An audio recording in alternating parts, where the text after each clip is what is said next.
नमस्कार। सवाल इंडिया में आपका बहुत बहुत स्वागत है। मेरा नाम है अंकित त्यागी। इस वक्त आप एनडीटीवी इंडिया के साथ हैं। कश्मीर पर जब से आर्टिकल 370 को हटाया गया उसके बाद से कश्मीर ने जो अपना राज्य का दर्जा था वो भी खो दिया। उम्मीद थी कि उसके बाद आतंकवाद में भारी गिरावट आएगी, लेकिन पिछले कुछ समय में एक बार फिर से आतंकवाद की घटनाओं में लगातार तेजी देखने को मिल रही है। ऐसी ही एक घटना आज भी हुई है जिसमें डोडा में एक आर्मी के कैप्टन आतंकवादियों के एक हमले में, एक एनकाउंटर में शहीद हो गए हैं। खबर यह थी कि यहां पर 4 आतंकवादी इस इलाके में, डोडा के इलाके में छुपे हुए हैं। उसके लिए कल फौज ने अपना एक बड़ा बंदोबस्त, एक बड़ी टीम को वहां पर उतारा और इस सर्च एंड ऑपरेशन में के दौरान यह एनकाउंटर हुआ, जिसमें ऐसा अनुमान लगाया जा रहा है 4 आतंकवादी थे। सेना के टीम के ऊपर हमला हुआ और उसमें एक कैप्टन शहीद हो गए।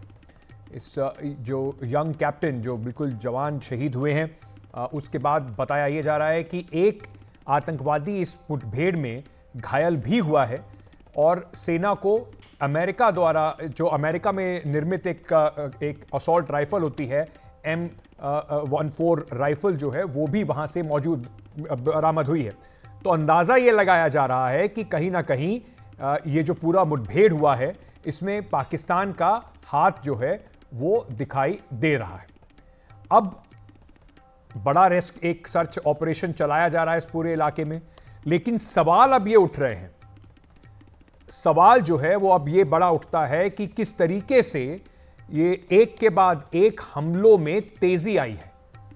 और कश्मीर में खास तौर से जम्मू का जो इलाका है, जहां पर आतंकवाद की जब सबसे ज्यादा हमले होते थे, जब चरम पर था आतंकवाद, वहां पर तब भी शांति थी, वहां पर सेना के लिए अब एक नई मुसीबत क्यों खड़ी हो गई। कुछ आंकड़े जरा आपके सामने रखते हैं। कश्मीर में पिछले 1 साल की अगर हम बात करें, अभी पिछले कुछ दिनों की ही अगर बात करें, तो 22 अप्रैल को राजौरी में सरकारी कर्मचारी की हत्या हो गई थी। उसके बाद 28 अप्रैल को उधमपुर में डिफेंस गार्ड की हत्या हुई। 4 मई को सुरनकोट एयरफोर्स में जो वहां पे जवान हैं उनकी हत्या हुई, आतंकवादियों ने घात लगा के हमला किया। 9 जून को रियासी में तीर्थयात्रियों से भरी बस पर हमला किया गया, हमले में 9 लोगों की मौत हो गई।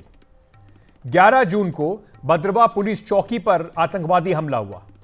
फिर उसके एक दिन बाद 12 जून को कठुआ में सीआरपीएफ के जवान की मौत हुई।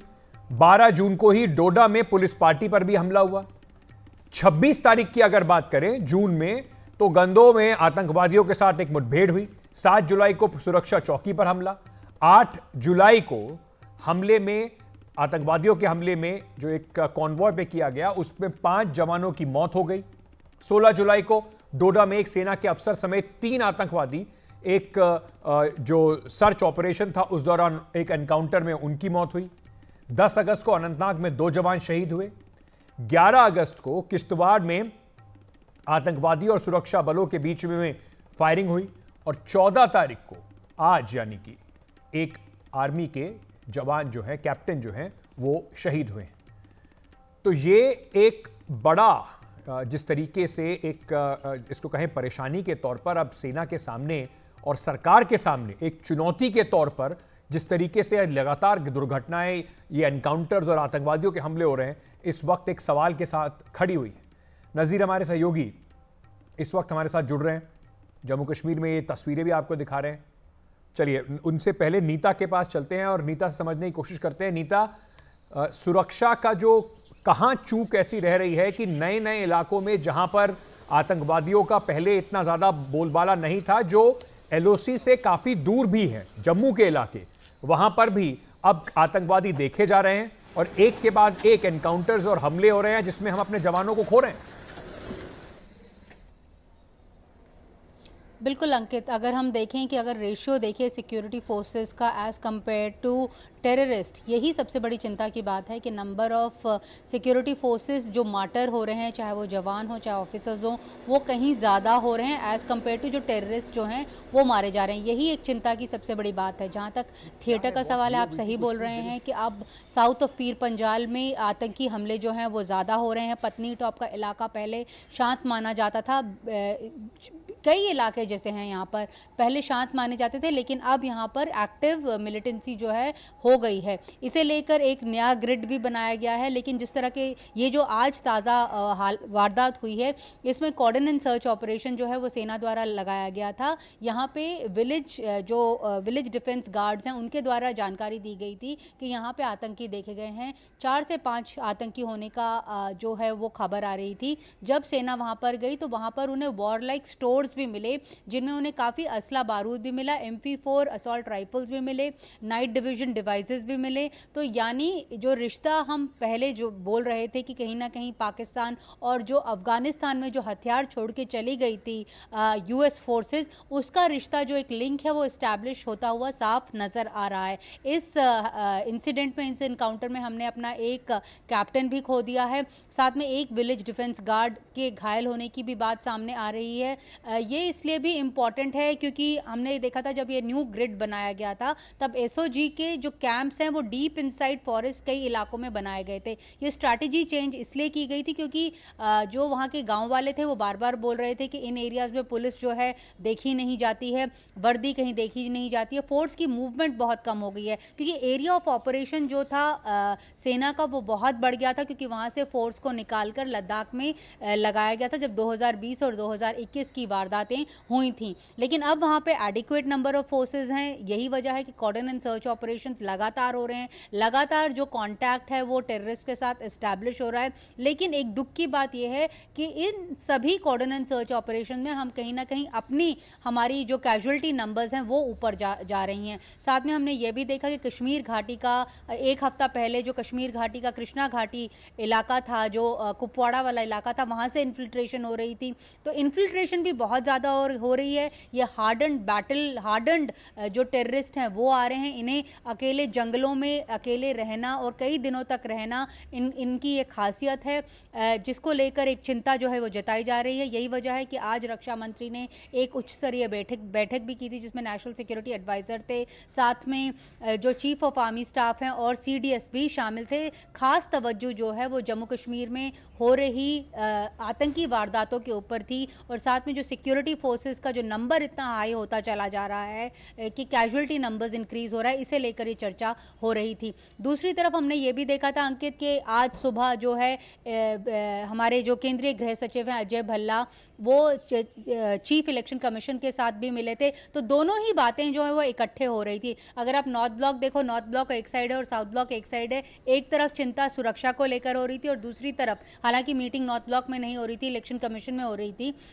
वहाँ पे किस तरह से जमहूरियत को वहाँ पे दोबारा से जिंदा किया जाए। क्योंकि हमने देखा है कि पिछले कुछ सालों में विधानसभा के चुनाव जम्मू कश्मीर में आखिरी बार 2014 में हुए थे। अगर हम डिफरेंट लेग्स ऑफ डेमोक्रेसी की बात करें, grass root level of democracy की बात करें, तो सबकी बुनियाद कहीं खत्म हो चुकी है, टाइम जो है वो लैप्स हो चुका है। तो लोग वहाँ पर चाहते हैं, वहाँ का आवाम चाहता है, वहाँ की पॉलिटिकल पार्टीज चाहती हैं कि जल्द से जल्द चुनाव हो। लेकिन दूसरी तरफ ये जो सुरक्षा को लेकर एक चिंता जो केंद्र सरकार में बनी हुई है वो भी जायज है। अंकित, नीता बने रहिए हमारे साथ क्योंकि इस पर भी थोड़ी चर्चा करते हैं। कुछ दिनों से कवायद जो है जम्मू कश्मीर में चुनाव की, वो कोशिशें कराने की तेज हो गई हैं।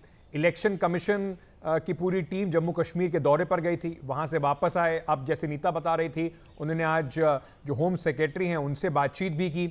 लेकिन कुल मिलाकर अगर देखा जाए तो ये सुरक्षा का पूरा माहौल बन रहा है, क्योंकि आपको याद होगा सुप्रीम कोर्ट ने आर्टिकल 370 की जब ये सुनवाई हो रही थी तो उसके बाद सुप्रीम कोर्ट ने कहा था कि इलेक्शन जो है वो 30 सितंबर 2024 यानी कि अगले महीने की 30 तारीख से पहले इलेक्शन वहां पर कराए जाने चाहिए।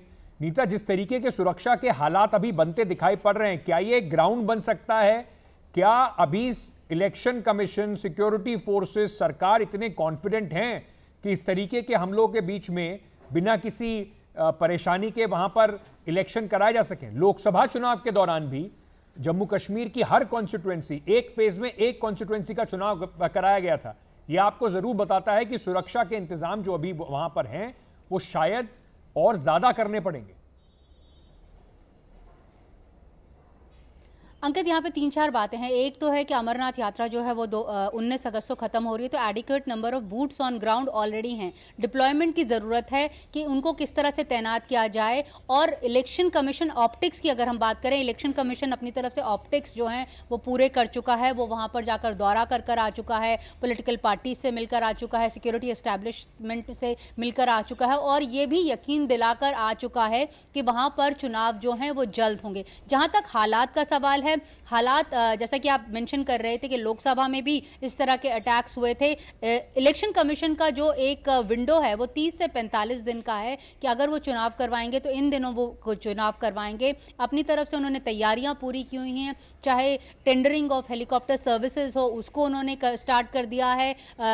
प्रिंटिंग ऑफ इलेक्टोरल रोल्स 20 अगस्त से पहले होने हैं, वो तैयार किया जा चुका है। एसपीज और डीएम्स को जो है वो निर्देश दिए जा चुके हैं कि लेवल प्लेइंग फील्ड हो, क्योंकि इक्वली, क्योंकि वहाँ पे हमेशा ये आरोप लगा रहता है कि एक पार्टी को ज़्यादा सुरक्षा मिलती है और दूसरी पार्टी को सुरक्षा कम मिलती है, जिसके चलते वो जमहूरियत तक या फिर कहीं अपनी लोगों तक जा नहीं पाते, कैंपेन नहीं कर पाते। तो इसके ऊपर भी लेकर चर्चा जो है दोनों डिस्ट्रिक्ट एडमिनिस्ट्रेशन से भी हो चुकी है और पुलिस फोर्सेस से भी हो चुकी है। तो ऑप्टिक्स का अगर हम बात करें तो वो पूरा इलेक्शन कमीशन अपनी तरफ से कर चुका है। और अगर हालात की बात करें, हालात चिंताजनक जरूर हैं, लेकिन अगर हम इसे हिस्ट्री से कंपेयर करें, अगर हम 2002 के चुनाव की बात करें तो जब चुनाव हुए थे, हालांकि कालूचक इंसिडेंट जो है वो 2002 में जब हुआ था, लेकिन जिस दिन श्रीनगर में वोटिंग हो रही थी उस दिन श्रीनगर में ही इनकाउंटर चल रहा था। 2008 में जब दूसरी बार चुनाव हुए तब भी जो तनाव था वहां पर था, अमरनाथ यात्रा को लेकर, जो लैंड जो कंट्रोवर्सी थी उसको लेकर।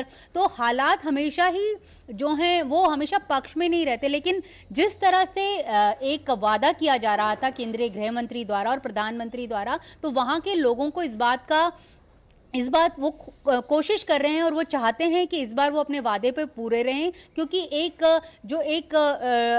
अपनी नुमाइंदगी वो खुद करना चाहते हैं। क्योंकि किसी भी लेवल ऑफ डेमोक्रेसी में कोई सा भी सेटअप, क्योंकि भारतीय जनता पार्टी बातें बड़ी बड़ी करती थी, कहती थी ग्रास रूट डेमोक्रेसी को हम लेकर आ रहे हैं, लेकिन वहां पर भी उनका भी टाइम लैप्स हो चुका है। चाहे वो डीडीसी की बात करें, चाहे वो अर्बन डेवलपमेंट काउंसिल की बात करें, तो वहां पे जो 3 टायर्स हैं उनमें से सिर्फ अब एक टायर एडमिनिस्ट्रेशन बचा है जो वो भी पूरा काम नहीं कर पा रहा है। इसलिए लोगों को और पॉलिटिकल पार्टीज को ये इच्छा है कि केंद्र सरकार चुनाव करवाए, लेकिन हालात जो हैं वो अभी सबके सामने हैं।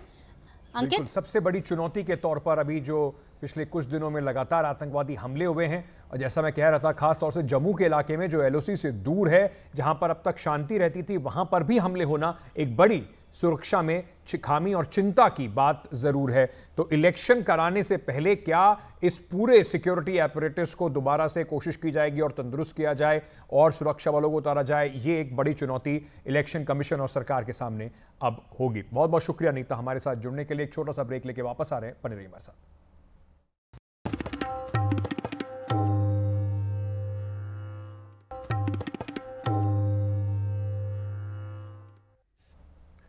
कोलकाता में डॉक्टर से रेप और मर्डर का मामला हाईकोर्ट के आदेश के बाद अब सीबीआई ने जांच अपने हाथ में ले ली है।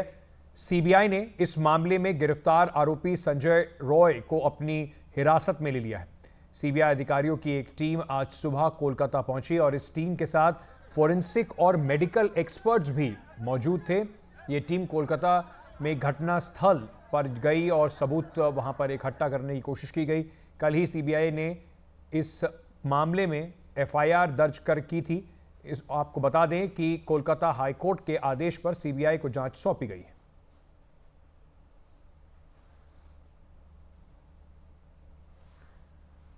इस पूरे मामले पर अब कई सवाल हैं और उम्मीद है कि सीबीआई की जांच इसके जवाब सबके सामने रखेगी। पहला सवाल, मेडिकल छात्रा के साथ रेप हुआ या गैंग रेप, यानी कि एक व्यक्ति उसमें शामिल था या एक से ज्यादा? क्या वारदात के समय आरोपी अकेला था? क्या वारदात के बाद सबूत मिटाए गए? वारदात को पहले आत्महत्या क्यों बताया गया? वारदात में किसी तरह से प्रशासन की भूमिका क्या है? और पुलिस को वारदात की जानकारी देर से क्यों दी गई? ये कुछ अहम सवाल हैं। जो पीड़िता है उसके माता पिता ने भी, जो लड़की मारी गई है उसके माता पिता ने भी इनमें से कुछ सवाल उठाए। उन्होंने कहा है कि जिस तरीके से उस लड़की की हालत थी, ऐसा नहीं लगता कि सिर्फ एक व्यक्ति क्या का ये पूरा जो पूरा घटनाक्रम है उसने अंजाम दिया है। और साथ ही साथ उन्होंने ये बात भी कही कि उन्हें कम से कम जो अस्पताल का प्रशासन है उस पर विश्वास नहीं है। हमारे सहयोगी मुकेश सिंह सेंगर की ये रिपोर्ट।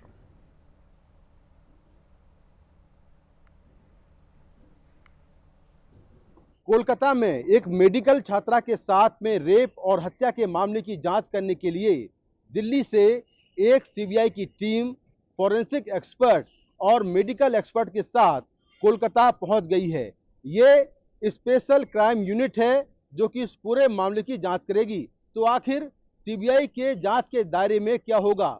सीबीआई इस मामले में ये जांच करने वाली है कि हत्या के वक्त जो आरोपी था क्या वो अकेला था, क्या लड़की के साथ में रेप हुआ था या फिर गैंगरेप हुआ था, क्या हत्या के बाद सबूतों को छुपाया गया, क्या जो कॉलेज प्रशासन है उसकी भी इस पूरी वारदात में किसी तरह से कोई भूमिका है, जो आरोपी है क्या उसके साथ में कुछ और लोग थे। इसके साथ में जो कोलकाता पुलिस है आखिर उसने पहले ये क्यों कहा कि ये आत्महत्या का मामला है और जांच की शुरुआत कुछ उसी तरह से क्यों की। सबसे अहम बात यह है कि हत्याकांड सुबह 3 से 4 बजे के बीच में हुआ, लेकिन पुलिस को जानकारी सुबह 10 बजे दी गई।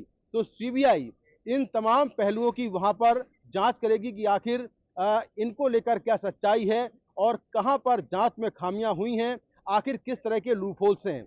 इसके अलावा मौके से सीबीआई की टीम तमाम जो सबूत हो सकते हैं, जिसमें मृतक लड़की के जो बाल हैं उसके नाखून हैं, आरोपी का कोई बाल या नाखून या कोई और चीज है, उसको वहां पर फॉरेंसिक एक्सपर्ट इकट्ठा करेंगे। इसके साथ में अगर कोई फुटप्रिंट है, अगर कोई फिंगरप्रिंट है तो उसको भी फॉरेंसिक एक्सपर्ट देखेंगे।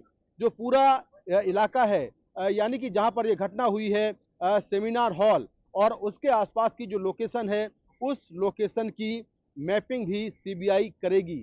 इसके साथ में सीबीआई वहां पर लगे सीसीटीवी कैमरों की फुटेज की जांच करेगी। जो वहां पर कैमरे लगे हैं वारदात के पहले और वारदात के वक्त वहां पर कौन आया, इसको लेकर भी जांच की जाएगी। सीबीआई वहां का डम डेटा यानी कि मोबाइल का डम डेटा भी निकाल रही है, जिससे ये साफ हो पाए कि घटना स्थल पर कौन कौन से लोग मौजूद थे, किस किस के मोबाइल वहां पर एक्टिव थे।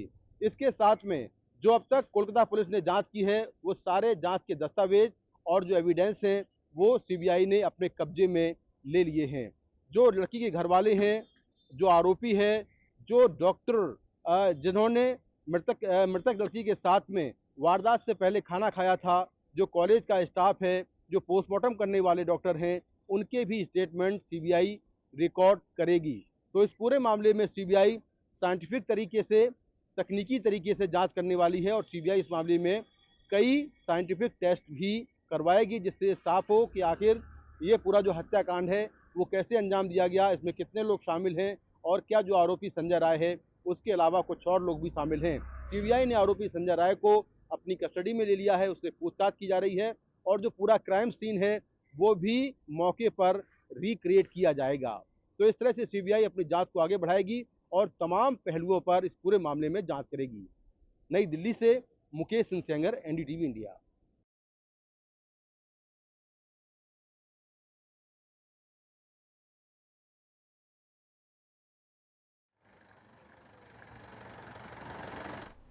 वहीं इस पूरे मामले को लेकर राजनीति भी जोर पकड़ रही है। भारतीय जनता पार्टी ने ममता सरकार पर आज तीखा हमला बोला। बीजेपी प्रवक्ता गौरव भाटिया ने कहा कि ममता बनर्जी ने मामले को रफा दफा करने की साजिश रची है।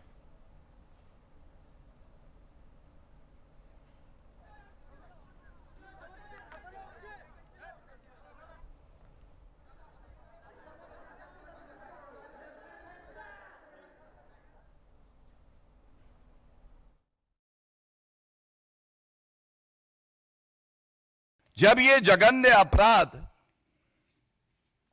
किया गया तो दुख की बात यह है कि एफआईआर नहीं करी गई, बल्कि पुलिस ने यह कहा कि अननेचुरल डेथ केस। ऐसा क्यों? क्योंकि पीड़ित परिवार का जो दलील कोर्ट में है, इस पे ध्यान दीजिएगा। पीड़ित परिवार ने कहा कि उनको एक फोन कॉल पहले आया और इस फोन कॉल में उनको बताया गया कि आपकी बेटी, जिसने रात में ही अपने परिवार से, अपने पेरेंट्स से बात करी है, उसकी तबीयत खराब है। ये पैरा 13 में है और मैं इसलिए पढ़ूंगा क्योंकि यह जानना आवश्यक है कि कैसे पूरे इस मामले को रफा दफा करने की साजिश ममता बनर्जी ने ही रची और जो अपराधी हैं उनको बचाने का कार्य कर रही थी।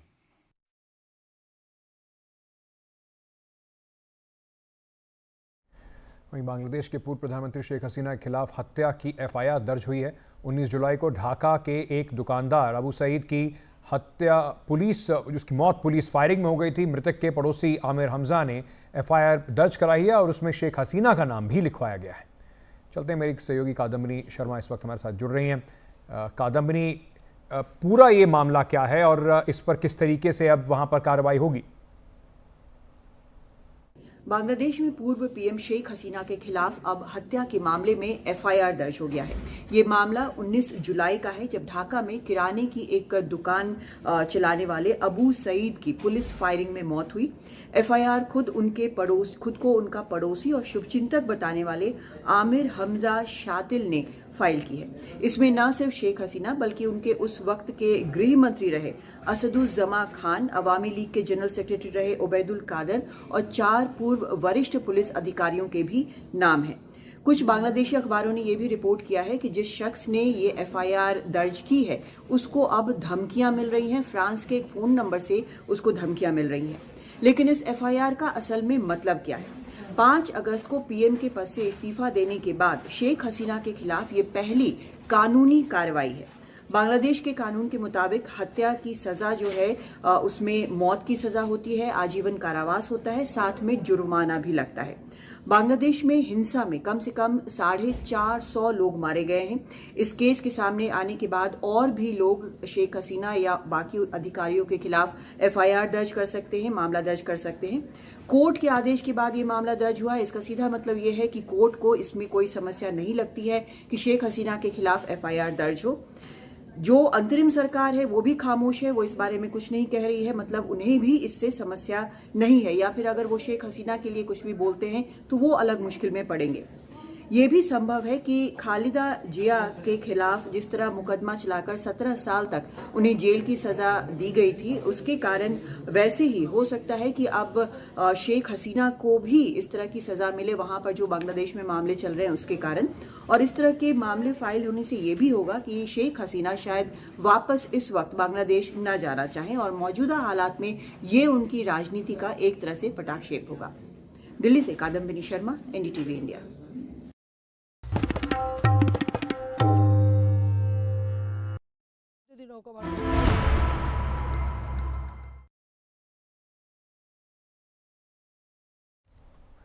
कल देश आज़ादी के 77 साल पूरा कर रहा है।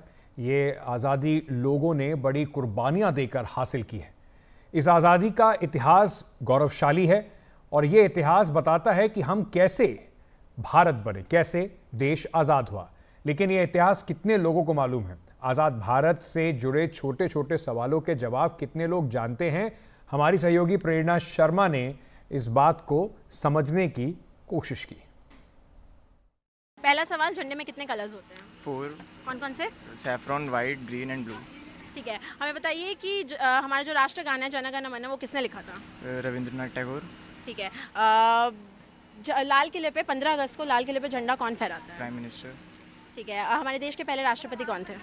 राष्ट्रपति प्रेसिडेंट, हाँ वो डॉक्टर राजेंद्र प्रसाद। ठीक है, और पहली महिला प्राइम मिनिस्टर कौन थी? इंदिरा गांधी। पहली महिला प्राइम मिनिस्टर कौन थी? इंदिरा गांधी। पहला सवाल है कि झंडे में कितने कलर्स होते हैं? झंडे में 3 कलर होते हैं और उसके अलावा एक और अशोक चक्र। ठीक है, हमारी पहली महिला प्रधानमंत्री कौन थी? इंदिरा गांधी। जन गण मन किसने लिखा है? रविंद्रनाथ टैगोर। और एक और सवाल है कि 15 अगस्त 1947 को हमारे प्रधानमंत्री कौन थे? पंडित जवाहरलाल नेहरू। लाल किले पर झंडा कौन फहराता है 15 अगस्त के दिन? प्रधानमंत्री। पहला सवाल है कि झंडे में कितने कलर्स होते हैं? 3+1। जलियांवाला बाग कहाँ है? अमृतसर। हमारे देश के पहले राष्ट्रपति कौन थे? डॉक्टर राजेंद्र प्रसाद। जन गण मन किसने लिखा है? Rabindranath Tagore.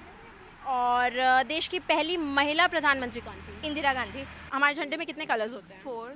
Saffron, white, green and blue. ठीक है। 15 अगस्त 1947 को हमारे प्राइम मिनिस्टर कौन थे? डॉक्टर जवाहरलाल नेहरू। पंडित जवाहरलाल पंडित नेहरू। जवाहर। ठीक है। तीसरा सवाल है मेरा कि लाल किले पे झंडे कौन फहराता है 15 अगस्त को? नरेंद्र मोदी। नरेंद्र मोदी कौन है? Prime minister. जलियांवाला बाग कहाँ पे है? अमृतसर। ठीक है। और पांचवा सवाल, स्वतंत्रता दिवस और गणतंत्र दिवस में क्या अंतर है? एक दिन देश आज़ाद हुआ था एंड दूसरे दिन कॉन्स्टिट्यूशन आया था। हमारे झंडे में कितना कलर होता है? 4। कौन कौन से? Green, white, black, orange. पहला सवाल है कि भारत की पहली महिला प्रधानमंत्री कौन थी? इंदिरा गांधी। हमारा जो संविधान है वो कब लागू हुआ? 26 जनवरी। फिर गणतंत्र दिवस और स्वतंत्रता दिवस में क्या अंतर है? स्वतंत्रता दिवस ये है कि इस दिन हम आज़ाद हुए थे और गणतंत्र दिवस में हमारा संविधान लागू हुआ था। लाल किले पर 15 अगस्त को झंडा कौन फहराता है? हमारे नरेंद्र मोदी प्रधानमंत्री। जलियांवाला बाग किस राज्य में है? पंजाब। पहला सवाल है कि झंडे में कितने कलर्स होते हैं? 3+1 अशोका चक्र। अशोका चक्र में कितनी तीलियां होती हैं, स्ट्रोक्स? 24। ओके। हमारे देश के पहले प्रेसिडेंट कौन थे? डॉक्टर राजेंद्र प्रसाद। 15 अगस्त 1947 को हमारे देश के प्रधानमंत्री कौन थे? जवाहरलाल नेहरू। और जलियांवाला बाग कहाँ है? अमृतसर। बताइए, हमारे जो नेशनल फ्लैग है उसमें कितने कलर्स होते हैं? 3+1। ओके। हमारे 15 अगस्त 1947 को हमारे प्राइम मिनिस्टर कौन थे? पंडित जवाहरलाल नेहरू। और हमारे पहले राष्ट्रपति कौन थे, प्रेसिडेंट? ठीक है, आपको नहीं पता, डॉक्टर राजेंद्र प्रसाद थे। ठीक है। अब मुझे बताइए कि लाल किला पर झंडा कौन फहराता है 15 अगस्त को? प्रधानमंत्री। प्रधानमंत्री। पहला सवाल है मेरा, झंडे में कितने कलर्स होते हैं? 4 कलर्स होते हैं बेसिकली। एक ग्रीन होता है, एक ऑरेंज होता है, एक वाइट होता है, प्लस एक जो हमारा अशोक चक्र होता है उसमें एक ब्लैक कलर भी होता है। और आपके जी, वो ब्लू होता है। हाँ, ब्लू सॉरी। हाँ, ठीक है। दूसरा सवाल है मेरा, हमारे देश के पहले राष्ट्रपति कौन थे? द फर्स्ट राष्ट्रपति डॉक्टर राजेंद्र प्रसाद। और 15 अगस्त 1947 में प्राइम मिनिस्टर कौन थे? उस टाइम पर particularly prime minister interim prime minister थे पंडित जवाहरलाल नेहरू, आई गेस, जितना मुझे याद है। पार्टी और लाल किला पे 15 अगस्त को झंडा कौन फहराता है? 15 अगस्त को आई गेस इंडिपेंडेंस डे वाले दिन प्राइम मिनिस्टर। और जन गण मन किसने लिखा है? रविंद्रनाथ टैगोर। हमारे झंडे में कितने कलर्स होते हैं? 4 होते हैं, saffron, green, blue, navy blue चक्र पे और वाइट। 15 अगस्त 1947 को हमारे प्रधानमंत्री कौन थे? जवाहरलाल नेहरू जी। और 15 अगस्त को झंडा, लाल किले पे झंडा कौन फहराता है? प्राइम मिनिस्टर इस समय नरेंद्र मोदी जी। जी। उसके अलावा हमें बताइए कि जो हमारे जो पहले राष्ट्रपति हैं वो कौन थे? डॉक्टर राजेंद्र प्रसाद। स्वतंत्रता दिवस और गणतंत्र दिवस में क्या अंतर है? स्वतंत्रता दिवस में हमको अंग्रेज़ों से आज़ादी मिली थी और गणतंत्र दिवस में हमारा जो संविधान है वो इन्फोर्स हुआ था। पहला सवाल है कि हमारे झंडे में कितने कलर होते हैं? 3 कलर होते हैं, सफ़ेद, हरा, केसरिया। और नीला भी तो होता है चक्र का। नीला चक्र का। हाँ। और दूसरा सवाल है कि 15 अगस्त को लाल किले पे झंडा कौन फहराता है? 15 अगस्त को प्रधानमंत्री जी बनाते हैं। हमारे देश के पहले राष्ट्रपति कौन थे? राजेंद्र प्रसाद जी। स्वतंत्रता दिवस और गणतंत्र दिवस में क्या अंतर है? स्वतंत्रता दिवस को तो स्वतंत्र हुआ था भारत। हाँ। और गणतंत्र दिवस पे अपना संविधान लागू हुआ था। 15 अगस्त को लाल किला पे झंडा कौन फहराता है? प्रधानमंत्री जी। हमारे देश के पहले राष्ट्रपति कौन थे? डॉक्टर राजेंद्र प्रसाद। और 15 अगस्त 1947 को हमारे देश के प्रधानमंत्री कौन थे? पंडित जवाहरलाल नेहरू। ठीक है। स्वतंत्रता दिवस और गणतंत्र दिवस में क्या अंतर है? 15 स्वतंत्रता दिवस को हमारा देश आज़ाद हुआ था और गणतंत्र दिवस को हमें हमारा संविधान बना था। झंडे में कितने रंग होते हैं? 4 रंग होते हैं। चौथा रंग जो है अशोक चक्र जो होता है वो ब्लू रंग का होता है। बताइए कि झंडे में कितने कलर होते हैं? मैम वैसे 4 रंग होते हैं, अशोक चक्र को मिला के नीला, वैसे ऑरेंज, वाइट, ग्रीन।